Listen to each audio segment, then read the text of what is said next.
That's a Feder round. It's straight from Russia. What we've learned from this is if you look at those pellets right there, they're faceted. Pretty sure Russians have lumpy balls. Yeah, I think we've proven it. Now we also took apart the COVID round. This is a SARS round right here, and it's also Russian. These have the same issue. These are all lumpy too. Lumpy, lumpy. Mm-hmm. That's right. That's how I would describe these Russian balls right here. This is a Federal high shock, yep. All right, and as you can see, these pellets are filled with plastic salt.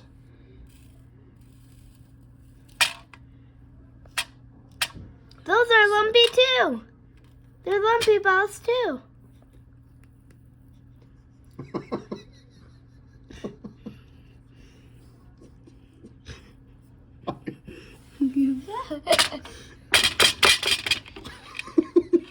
The American balls are a lot smoother,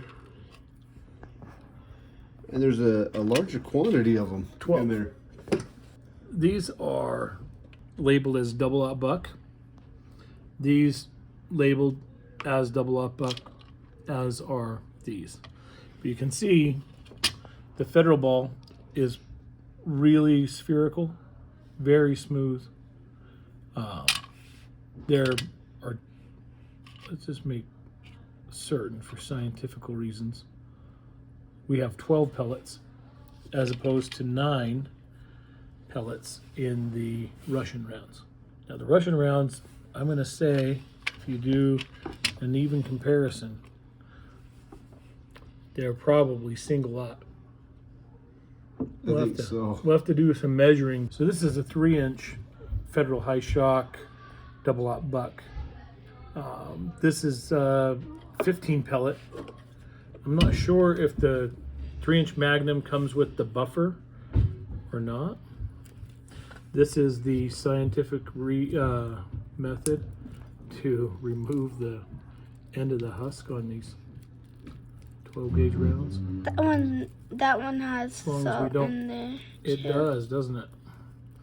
As long as we don't remove the end of our finger with the end of the round, we're good. Salty. The grain size on these are much bigger. Yeah.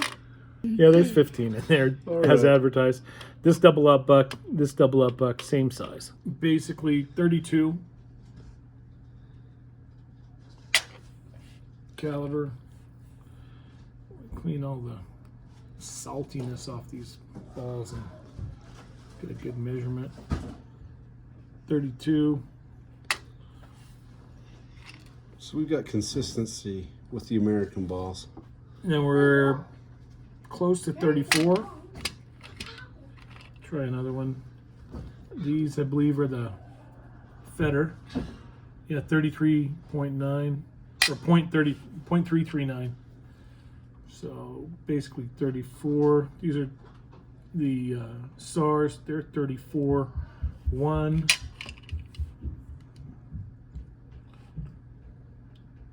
33.5. And I can probably get 34.1, 33.5, 34.1, 34.2. Depending on which way we turn. Oh, 34.3 almost. Just the lumpiness, depending if you get in a low spot or high spot, it looks like. So something like 20 thousandths bigger. So the interesting thing will be to see what the ballistics are between the rough, slightly larger pellets and the much smoother pellets with the buffer. I imagine this is going to keep the pellets a lot more pristine, as under that high G acceleration. The wad in the Russian ammo, I don't know the terminology, but just a standard wad at the base of the bullets on both of these. But in the Federale, you've got the wad with the wings, like the Sabo, if you will. I don't know. Yeah, I'm not a. So that should also that should help keep everything together as it's going down the barrel until it leaves the barrel. Right. I mean, so you're going to have lead-on steel contact when you shoot this cheap Russian buckshot. With the Federal, it's got the plastic leaves or sabots that surround the pellets so that you don't have lead-on steel contact going down the barrel. We are shotgun aficionados. I mean, we know this stuff Inside and out. Yep. And that may be why the balls are slightly larger on the Russian double-up buck, is because we're losing a little bit of space with this plastic sheath. I don't know if you can quite see it. You can actually see the impressions on the side of that hole right there. Is it hole or husk? I don't know. Yeah. Shell. Yep, on the side of the shell. Now, this is, the first autopsy on one of these SAR. They're SAR USA, made in Russia. Is that purple gunpowder? It's multicolored square cut confetti. I mean, I kind of want to give it a burn test just to make sure that it's literally not square. I've never seen square cut gunpowder. I think we're gonna have to try that. It's wild. That's different. Let's see if I can tap. Oh, okay, so the Feder looks like a typical like flattened ball, kind of the normal graphite color. It actually looks like gunpowder, not pink and purple confetti. We have to redact some past statements. SAR USA, that is Turkish. This is straight from Istanbul. Feder from Russia. Now, although they both have the same size balls, the Turkish gunpowder, not sure where they're getting it from. I think they're getting it from... Looks like it could be the floor sweepings from a glitter factory. Confetti from It's a Girl. That's from a gender reveal right there. Right, could be. This was very loose, though, in the shotgun shells. It just poured right out.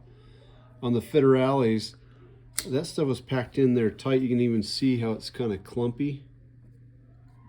We had to dig that out in order to be able to pull it from the base of the shell. This is the 2 3/4 inch round, and then this is the Magnum. I don't know, probably a third again as much gunpowder, but they don't appear to be the same gunpowder either. The SAR uses a roll crimp with this polycarbonate disc. And imagine that turns into a 10th projectile. On the 2 3/4 inch round, we had this base plate over the top of the gunpowder, followed by this sleeve. The Magnum, it was pretty much just powder and the sleeve. On the SAR USA, had that wad in there. So same basic principle, but a little bit different design.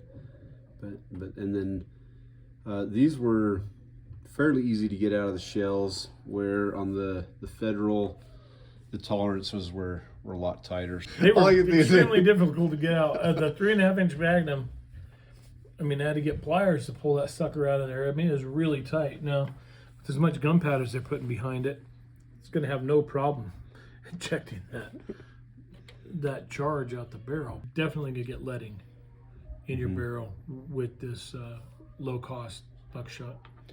I'd rather have the wad like this. It keeps the lead out of the barrel. Absolutely. Whatever this plastic It's media is that they're using as a buffer in between the shot is going to help keep that separated, keep that as one cohesive unit going down the barrel. I think we need to go test our burn rates out real quick. I believe we should. I mean, I seriously want to find out what happens with this pink gunpowder. Yeah, it's from Hobby Lobby. We're gonna start with the pink stuff, and whoa, shoot, well, that's fast. Set off the Russian stuff, which was fast too.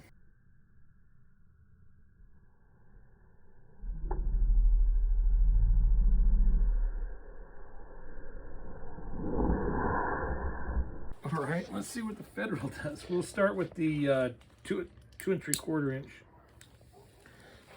A little slower burning powder. I'd say that they were probably pretty similar. Mm-hmm. Powders being used, but boy, that Turkish stuff was fast. It was. I almost want to chop another one up just to test just that kind of powder. I think we should. I think so. For science. For science. That's our bleach bottle gunpowder, but we did decide that we needed to try this Turkish Delight one more time. So we're gonna go for that. I like it. I can't believe that pink stuff burns. I mean, who knew? Next time you have confetti, you just save that, you can reload with it. That is a slow burning gunpowder. I guess I should have had like a little trail connecting all the letters.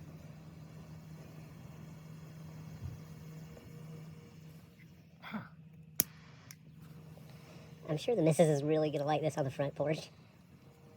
But now you've added yourself to the neighbors. Everybody's going to know who you are. Oh, son of a diddly. So in our burn tests, this is the official diagram that we were able to come up with. We did discover that Russian stuff. That stuff took off fast.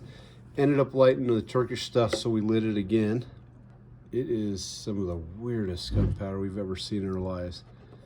And then the Federal, even though they were two different gunpowders, they burned about, it looked like about the same speed with our scientific methods. Definitely. Now here we are indoors, and we realize there's one final test we really haven't conducted. And the missus is upstairs, and she doesn't have a clue on earth what we're doing. And I can't see what I'm doing in the camera. I've lost all depth of perception. Anyway, what we're finding,